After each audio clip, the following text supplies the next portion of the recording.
ಆತ್ಮೀಯ ವಿದ್ಯಾರ್ಥಿಗಳೇ, ಈ ಒಂದು ಅವಧಿಯಲ್ಲಿ SLC ವಾರ್ಷಿಕ ಪರೀಕ್ಷೆ 2023ರಲ್ಲಿ ಕೇಳಿರ್ತಕ್ಕಂಥ ಒಂದು ಅಂಕದ ಪ್ರಶ್ನೆಗಳು, ಪ್ರಶ್ನೆ ಸಂಖ್ಯೆ 9 ರಿಂದ 16.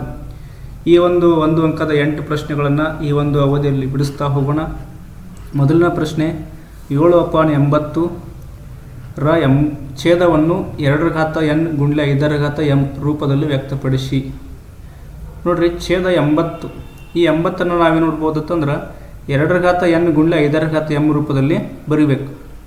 ಅಂದ್ರೆ ಅವಿಭಾಜ್ಯಗಳ ಅಪವರ್ತನಗಳ ಗುಣಲಬ್ಧವಾಗಿ ವ್ಯಕ್ತಪಡಿಸ್ಬೇಕು. ಇದನ್ನು 2n ಗುಣಿಸು 5m ರೂಪದಲ್ಲಿ ವ್ಯಕ್ತಪಡಿಸಬೇಕು. ಹಾಗಾದ್ರೆ ನಾವೇನು ಮಾಡ್ಬೋದು, ಇಲ್ಲಿ 80ರ ಅವಿಭಾಜ್ಯ ಅಪವರ್ತನಗಳನ್ನು ಕಂಡುಹಿಡಿಯಬೇಕು ಭಾಗಾಕಾರ ಕ್ರಮದ ಮೂಲಕ. 80 ಭಾಗಲ ಈ ರೀತಿ ನೋಡ್ರಿ, 2ರಿಂದ ಭಾಗಾಕಾರ ಮಾಡಿದಾಗ 2 40 80 ಆದತಿ. ಅದೇ ರೀತಿ ಪುನಃ ಮತ್ತೆ 2ರಿಂದ ಭಾಗಾಕಾರ ಮಾಡಿದಾಗ 2 20 40 ಆದತಿ. ಅದೇ ರೀತಿ ಮತ್ತೆ ಪುನಃ 2ರಿಂದ ಭಾಗಾಕಾರ ಮಾಡಿದಾಗ 2 10 20 ಆದತಿ. ಅದೇ ರೀತಿ ಮತ್ತೆ 2ರಿಂದ ಭಾಗಿಸಿದಾಗ 2 5 10 ಆದತಿ. ಕೊನೆಯದಾಗಿ 5 ಬತ್ತು. ಹಾಗಾದ್ರೆ ಇಲ್ಲಿ 5 ಅವಿಭಾಜ್ಯ ಸಂಖ್ಯೆ. ನಾವು 5ಕ್ಕೆ ಏನು ಮಾಡ್ಬೋದು, 5ಕ್ಕೆ 5 1 5 ತೊಗೋಬೋದು. ಹಾಗಾದ್ರೆ ಇಲ್ಲಿ 80ರ ಅವಿಭಾಜ್ಯ ಅಪವರ್ತನಗಳು ಏನಾಗ್ತಾವೆ ಅಂದ್ರೆ ನೋಡ್ರಿ, 2 ಗುಂಡ್ಲೆ 2 ಗುಂಡ್ಲೆ 2 ಗುಂಡ್ಲೆ 2 ಗುಂಡ್ಲೆ 5. ಅಂದ್ರೆ 2ನ್ನ 4 ಸಲ ಗುಣಾಕಾರ ಮಾಡ್ಬೇಕು. ಅಂದ್ರೆ 2ರ ಘಾತ ಎಷ್ಟು ಬರ್ತೈತಿ ಇಲ್ಲಿ, 4 ಗುಂಡ್ಲೆ 5ರ ಘಾತ 1. ನೋಡ್ರಿ, ಅವ್ರು ಕೊಟ್ಟಿರ್ತಾರಲ್ಲ 2ರ ಘಾತ n ಗುಂಡ್ಲೆ 5ರ ಘಾತ m ರೂಪದಲ್ಲಿ ವ್ಯಕ್ತಪಡಿಸಿ ತಂದ್ರು. ಅಂದ್ರೆ ಅದರ ರೂಪದಲ್ಲಿ ನಾವು ವ್ಯಕ್ತಪಡಿಸಿದ್ವು. ಬಟ್ n ಅಂತಂದ್ರೆ ಇಲ್ಲಿ ನಮ್ದು 4 ಐತಿ, ಆಮೇಲೆ m ಅಂತಂದ್ರೆ 5 ಐತಿ. ಇಷ್ಟು ನಾವು ಮಾಡಿದ್ದಾದರೂ ನಮಗೆ ಪರೀಕ್ಷೆಯಲ್ಲಿ ಒಂದು ಅಂಕವನ್ನು ನಾವು ಸರಿಯಾಗಿ ತೆಗೆದುಕೊಳ್ಳಬಹುದು. ಅದೇ ರೀತಿ ಎರಡನೇ ಪ್ರಶ್ನೆ ನೋಡ್ರಿ, x + 2y - 4 = 0 ಮತ್ತು ax + by - 12 = 0. ಈ ರೇಖಾತ್ಮಕ ಸಮೀಕರಣಗಳನ್ನು ಪ್ರತಿನಿಧಿಸುವ ರೇಖೆಗಳ ಜೋಡಿಯು ಪರಸ್ಪರ ಐಕ್ಯಗೊಳ್ಳುವ ರೇಖೆಗಳಾದರೆ a ಮತ್ತು b ಗಳ ಬೆಲೆಯನ್ನು ಕಂಡುಹಿಡಿಯಿರಿ. ನೋಡ್ರಿ, ನಾವು ಇದಕ್ಕೊಂದು ಸೂತ್ರ ನೆನಪಿಡ್ಬೇಕಾಗತ್ತಿ. ರೇಖೆಗಳು ಐಕ್ಯಗೊಳ್ಬೇಕಾದ್ರೆ ಏನಂತಂದ್ರೆ, ಇಲ್ಲಿ ರೇಖೆಗಳು ಐಕ್ಯಗೊಳ್ಬೇಕಾದ್ರೆ ಏನು ಸೂತ್ರ ಆಯ್ತದ ಕೇಳಿದಾಗ ನೋಡ್ರಿ, a1/a2 = b1/b2 = c1/c2.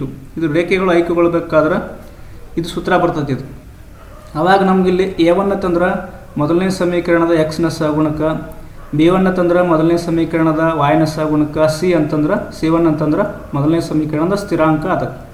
ಆಮೇಲೆ a2 ಅಂತಂದ್ರೆ ಎರಡನೇ ಸಮೀಕರಣದ x ನ ಸಹಗುಣಕ a. ಅದೇ ರೀತಿ b2 ಅಂತಂದ್ರೆ ಎರಡನೇ ಸಮೀಕರಣದ y ನ ಸಹಗುಣಕ b. ಅದೇ ರೀತಿ c2 ಅಂತಂದ್ರೆ ಸ್ಥಿರಾಂಕ. ಈ ಸ್ಥಿರಾಂಕಗಳನ್ನು ಮತ್ತು a1 a2 b1 b2ಗಳ ಬೆಲೆಗಳನ್ನು ನಾವಿಲ್ಲಿ ಈ ಸೂತ್ರದಲ್ಲಿ ಬರ್ಕೋಬೇಕು. ನೋಡ್ರಿ, a1 ಅಂತಂದ್ರೆ ಇಲ್ಲಿ x ಐತಿ. ಅಂದರೆ x ನ ಸಹಗುಣಕ ಎಷ್ಟೈತಿ, ಇಲ್ಲಿ 1 ಇರ್ತೈತಿ.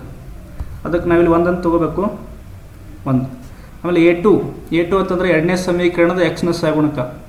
ನೋಡಿ, ಎರಡನೇ ಸಮೀಕರಣ ಇಲ್ಲಿ ಐತಿ. x ನ ಸಹಗುಣಕ ಎಷ್ಟಂತಂದ್ರೆ ಇಲ್ಲಿ a ಐತಿ. ಅಂದ್ರೆ a1/a 1/a = ಅದೇ ರೀತಿ b1 ಅಂದರೆ ಒಂದನೇ ಸಮೀಕರಣದ y ನ ಸಹಗುಣಕ. y ನ ಸಹಗುಣಕ ಎಷ್ಟೈತಿ ನೋಡ್ರಿ, 2 ಐತಿ. ಇಲ್ಲಿ 2 / b2 ಅಂದರೆ ಎರಡನೇ ಸಮೀಕರಣದ y ನ ಸಹಗುಣಕ ಎಷ್ಟೈತಿ ಅಂದರೆ ಇಲ್ಲಿ b ಐತಿ. b = ಆಮೇಲೆ c1 ಅಂತಂದರೆ ಮೊದಲನೇ ಸಮೀಕರಣದ ಸ್ಥಿರಾಂಕ -4. ಆಮೇಲೆ c2 ಎರಡನೇ ಸಮೀಕರಣದ ಸ್ಥಿರಾಂಕ -12 ಐತಿ. ನೋಡ್ರಿ, ಇಲ್ಲಿ ನಾವೇನು ಮಾಡ್ಬೋದು ಅಂತಂದ್ರೆ, ಇಲ್ಲಿ ನಾವು 1/a = -4/12 ಇವೆರಡು ಹೇಳಿಕೆಗಳನ್ನು ಬಳಸಿಕೊಂಡು ನಾವಿಲ್ಲಿ ಏನ ಬೆಲೆಯನ್ನು ಕಂಡುಹಿಡಿಬೋದು. ನೋಡ್ರಿ, ಇಲ್ಲಿ ಏನಾಗ್ತೈತೆ ಅಂದ್ರೆ ಮೈನಸ್ ಕ್ಯಾನ್ಸಲ್ ಆಗಿ ಪ್ಲಸ್ ಆಗುತ್ತೆ. ಅದೇ ರೀತಿ 4 1 4 3 12 ಆಗುತ್ತೆ. ಆವಾಗ ಓರೆ ಗುಣಾಕಾರ ಮಾಡಿದಾಗ a ಈ ಕಡೆ ಬರ್ತೈತಿ, ಅಂದ್ರೆ a ಆಗ್ತೈತಿ. ಅದೇ ರೀತಿ 3 ಈ ಕಡೆ ಬಂದಾಗ ಏನಾಗ್ತೈತಿ ಅಂತಂದ್ರೆ a = 3. ಇಲ್ಲಿ a ಬೆಲೆ ನೋಡ್ರಿ, a ಬೆಲೆ 3 ಬರ್ತೈತಿ ನಮಗಿಲ್ಲಿ. a =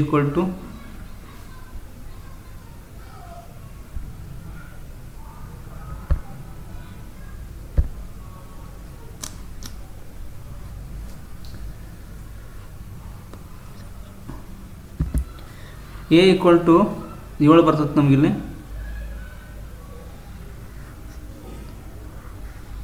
ಇನ್ನು ಅದೇ ರೀತಿ ನಾವು ಇವೆರಡು ಹೇಳಿಕೆಗಳನ್ನು 2/b ಈಸ್ ಈಕ್ವಲ್ ಟು -4/-12 ಅಂತಂದರೆ ಇದು 1/3 ಅಂತ ಬರ್ತೈತೆ. 1/3 ಮುಂದುವರೆದು ಹೊರೆ ಗುಣಾಕಾರ ಮಾಡಿದಾಗ ಬಿ ಈ ಕಡೆ ಬರ್ತೈತಿ, 3 ಈ ಕಡೆ ಗುಣಾಕಾರ ಆಗ್ತೈತಿ. ಅವಾಗ ಬಿ ಬೆಲೆ 3 2 6. ಹೀಗಾಗಿ ಇಲ್ಲಿ ಎ ಬೆಲೆ 2, ಎ ಬೆಲೆ 3 ಮತ್ತು ಬಿ ಎ ಬೆಲೆ 6 ಯಾವಾಗಿರುತ್ತಂದ್ರೆ ರೇಖೆಗಳು ಐಕ್ಯಗೊಳ್ಳುವಾಗ. ಅದೇ ರೀತಿ ಮುಂದಿನ ಪ್ರಶ್ನೆ ನೋಡ್ರಿ. ತ್ರಿಭುಜ ಎ ಬಿ ಸಿ ಸಮರೂಪಿ ತ್ರಿಭುಜ ಪಿ ಕ್ಯೂ ಆರ್ ಆಗಿದೆ. ತ್ರಿಭುಜ ಎ ಬಿ ಸಿಯ ವಿಸ್ತೀರ್ಣ 64 ಸೆಂಟಿಮೀಟರ್ ಸ್ಕ್ವೇರ್ ಮತ್ತು ತ್ರಿಭುಜ ಪಿ ಕ್ಯೂ ಆರ್ನ ವಿಸ್ತೀರ್ಣ 100 ಸೆಂಟಿಮೀಟರ್ ಸ್ಕ್ವೇರ್ ಮತ್ತು ಎ ಬಿ 8 ಸೆಂಟಿಮೀಟರ್ ಆದಾಗ ಪಿ ಕ್ಯೂನ ಉದ್ದವನ್ನು ಕಂಡುಹಿಡಿಯಿರಿ. ಇದು ಸಮರೂಪಿ ತ್ರಿಭುಜಗಳ ವಿಸ್ತೀರ್ಣಗಳ ಮೇಲಿನ ಪ್ರಮೇಯಕ್ಕೆ ಸಂಬಂಧಪಟ್ಟಿರ್ತಕ್ಕಂಥ ಒಂದು ಲೆಕ್ಕ. ಒಂದು ಸಮರೂಪಿ ತ್ರಿಭುಜಗಳ ವಿಸ್ತೀರ್ಣಗಳ ಅನುಪಾತವು ಅವುಗಳ ಅನುರೂಪ ಬಾಹುಗಳ ವರ್ಗಗಳಿಗೆ ಸಮಾನುಪಾತದಲ್ಲಿರುತ್ತದೆ. ಇದು ಪ್ರಮೇಯದ ಹೇಳಿಕೆ. ಆ ಪ್ರಮೇಯದ ಹೇಳಿಕೆಗೆ ಅನುಗುಣವಾಗಿ ನಾವು ಹೇಳಿಕೆಯನ್ನು ಯಾವ ರೀತಿ ಬರ್ಕೋಬೋದು ಅಂದ್ರೆ ನೋಡ್ರಿ, ತ್ರಿಭುಜ ಎ ಬಿ ಸಿ ವಿಸ್ತೀರ್ಣ ಅನುಪಾತ ಅಥವಾ ಬಾಗಲೆ ತ್ರಿಭುಜ ಪಿ ಕ್ಯೂ ಆರ್ನ ವಿಸ್ತೀರ್ಣ ಈಸ್ ಈಕ್ವಲ್ ಟು ಏನಾಗುತ್ತಂದ್ರೆ A B upon P Q ಆಗುತ್ತದೆ. ಎ ಬಿ ಸ್ಕ್ವೇರ್ ಅಪಾನ್ ಅನುರೂಪ ಬಾಹುಗಳ ವರ್ಗಗಳ ಅನುಪಾತ. ಅದಕ್ಕೆ ಇಲ್ಲಿ A B square divided by next ಇಲ್ಲಿ ಎ ಬಿ ತೊಗೊಂಡಿವತ್ತಂದ್ರೆ ಪಿ ಕ್ಯೂ ಆರ್ ತ್ರಿಭುಜದಾಗಿಂದ ನಾವು ಪಿ ಕ್ಯೂ ತೊಗೋಬೇಕು, ಪಿ ಕ್ಯೂ ಸ್ಕ್ವೇರ್. ಮುಂದುವರೆದು ಬೆಲೆಗಳನ್ನು ಆದೇಶ ಮಾಡಿದಾಗ ತ್ರಿಭುಜ ಎ ಬಿ ಸಿ ವಿಸ್ತೀರ್ಣ ನೋಡ್ರಿ ಎಷ್ಟೈತೆ ಅಂದ್ರೆ ಇಲ್ಲಿ 64 ಸೆಂಟಿಮೀಟರ್ ಸ್ಕ್ವೇರ್ ಕೊಟ್ಟಾರ. ಇಲ್ಲಿ ನಾವು 64 ಸೆಂಟಿಮೀಟರ್ ಸ್ಕ್ವೇರ್ ಅಂತ ಬರ್ಕೋಬೇಕು. ಡಿವೈಡೆಡ್ ಬೈ ಪಿ ಕ್ಯೂ ಆರ್ನ ವಿಸ್ತೀರ್ಣ 100 ಸೆಂಟಿಮೀಟರ್ ಸ್ಕ್ವೇರ್ ಕೊಟ್ಟಾರ. ನಾವಿಲ್ಲಿ 100 ಸೆಂಟಿಮೀಟರ್ ಅಂತ ಬರ್ಕೊಳ್ಳೋದು. Is equal to A B square. A B ಅಂತಂದ್ರೆ 8 ಐತಿ, 8ರ ವರ್ಗ ಬಾಗ್ಲೆ ಪಿ ಕ್ಯೂ ಸ್ಕ್ವೇರ್, ಪಿ ಕ್ಯೂನ ವರ್ಗ. ನೆಕ್ಸ್ಟ್ ಮುಂದುವರೆದು ನೋಡ್ರಿ, ಇಲ್ಲಿ ನಾವೇನು ನೋಡ್ಬೋದತ್ತಂದ್ರೆ ಇಲ್ಲಿ ಇದು 64 ಮತ್ತು 100 ಐತಿಲ್ಲ. ಇದನ್ನು ಹೆಂಗೆ ಬರಿಬೋದು ಅಂದ್ರೆ ನಾವು ಇಲ್ಲಿ 64 ಅಂದ್ರೆ ಇದು 8ರ ವರ್ಗ. ಇದು 64 ಅಂತಂದ್ರೆ ಇದು 8ರ ವರ್ಗ. ಆಮೇಲೆ 100 ಅಂತಂದ್ರೆ ಇದು 10ರ ವರ್ಗ. ಬ್ರೆಕೆಟ್ ಹಾಕಿ ನಾವೇನು ನೋಡ್ಬೋದು ಸ್ಕ್ವೇರ್ ಅಂತ ತೊಗೋಬೋದು ಇದನ್ನ ಈ ರೀತಿ. ನೆಕ್ಸ್ಟ್ ಈಕ್ವಲ್ ಟು ಇದನ್ನು ನಾವು ಹೆಂಗೆ ಬರಿಬೋದು ಅಂದ್ರೆ 8/p Q whole raise to square.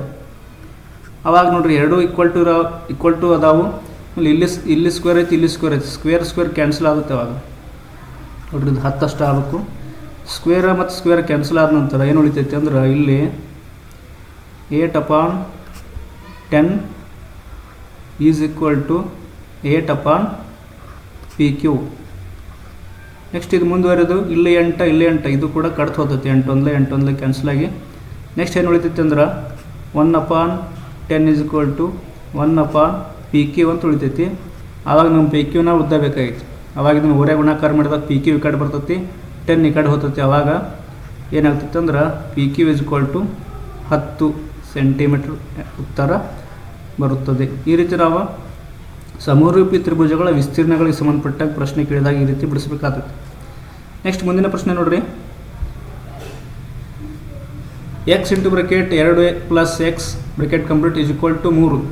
ಈ ವರ್ಗ ಸಮೀಕರಣವನ್ನು ಆದರ್ಶ ರೂಪದಲ್ಲಿ ಬರೆಯಿರಿ.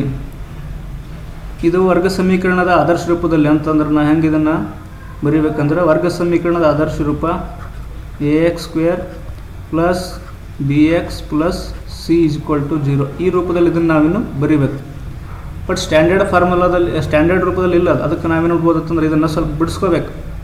ಇದು x ಇಂಟು 2 ಗುಣಾಕಾರ ಮಾಡ್ಕೊಂಡ್ರೆ 2x ಅಂತ ಬರ್ತೈತಿ, ಪ್ಲಸ್ ಅದೇ ರೀತಿ ಆಮೇಲೆ x ಇಂಟು x ಮಾಡ್ಕೊಂಡ್ರಾಗ x² ಅಂತ ಬರ್ತೈತಿ. ನೆಕ್ಸ್ಟ್ ಈಕ್ವಲ್ ಟು 3 ಐತಿ. ಇದನ್ನು ಈ ಕಡೆ ತೊಗೊಂಡಾಗ ಏನಾಗ್ತೈತೆ ಅಂದ್ರೆ ಅದು -3 ಅಂತ ಆಗ್ತದೆ. -3 ಈಸ್ ಈಕ್ವಲ್ ಟು 0. ಇನ್ನೂ ಕೂಡ ಇದು ಆದರ್ಶ ರೂಪದಲ್ಲಿಲ್ಲ. ಯಾಕಂತಂದ್ರೆ x² ಮೊದಲು ಬರೀಬೇಕು ನಾವು. ಅವಾಗ ಇದನ್ನು ಒಂದು ಸ್ವಲ್ಪ ಬದಲಾಯಿಸಿ ಬರೆದಾಗ ಮೊದಲು x² ಆಮೇಲೆ plus 2x -3 is equal to 0 ಈ ರೀತಿ ಬರೀಬೇಕು ನಾವು. ಅವಾಗ ಇದೇನಾಗ್ತದೆ ಅಂದರೆ ವರ್ಗ ಸಮೀಕರಣದ ಆದರ್ಶ ರೂಪಕ್ಕೆ ಬರುತ್ತದೆ.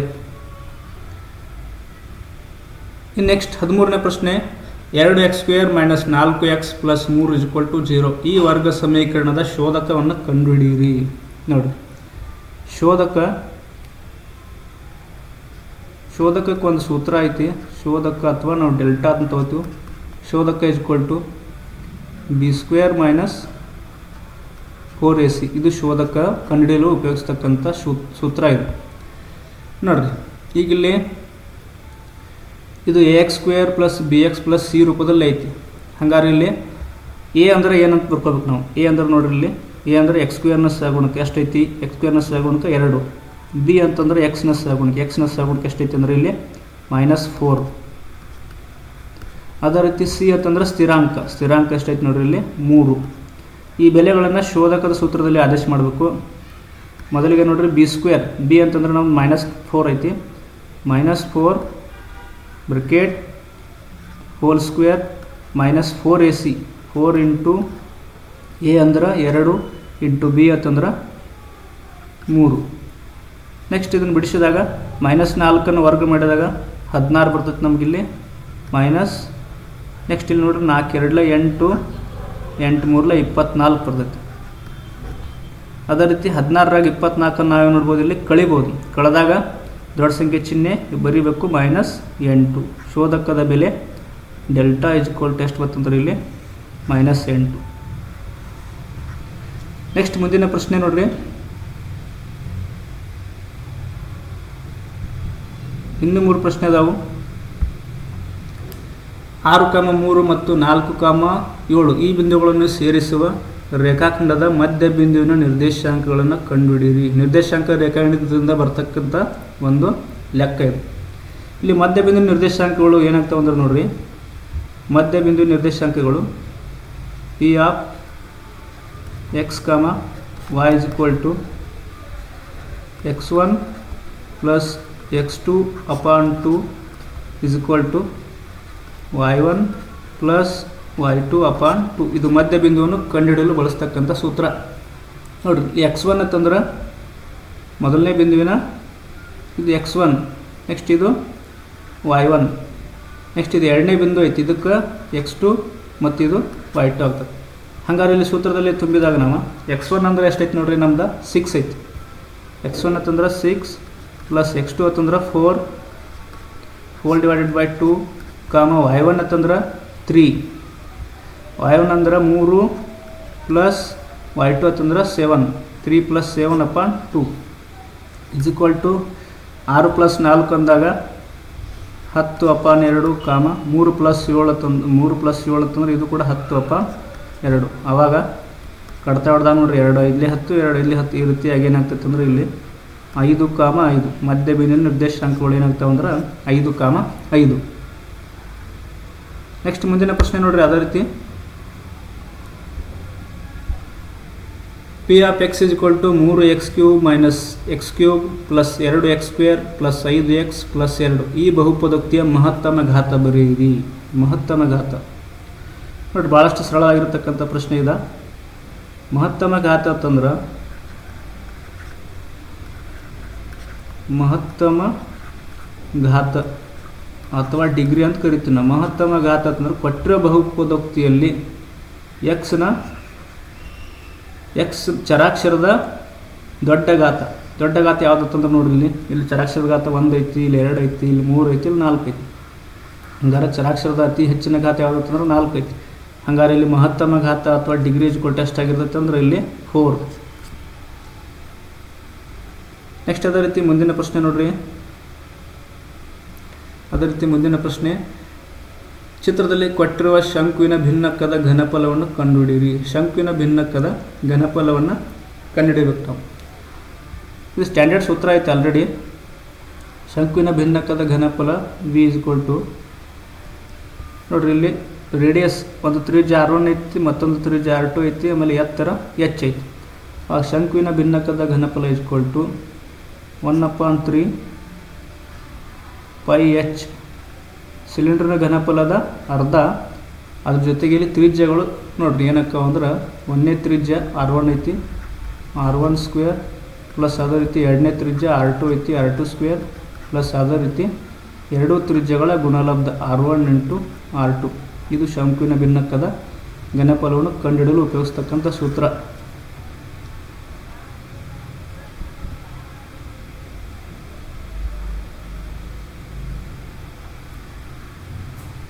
ಇದೇ ರೀತಿ ಹೆಚ್ಚಿನ ವಿಡಿಯೋಗಾಗಿ ಈ ಚಾನಲ್ ಲೈಕ್ ಮಾಡಿ, ಸಬ್ಸ್ಕ್ರೈಬ್ ಮಾಡಿ.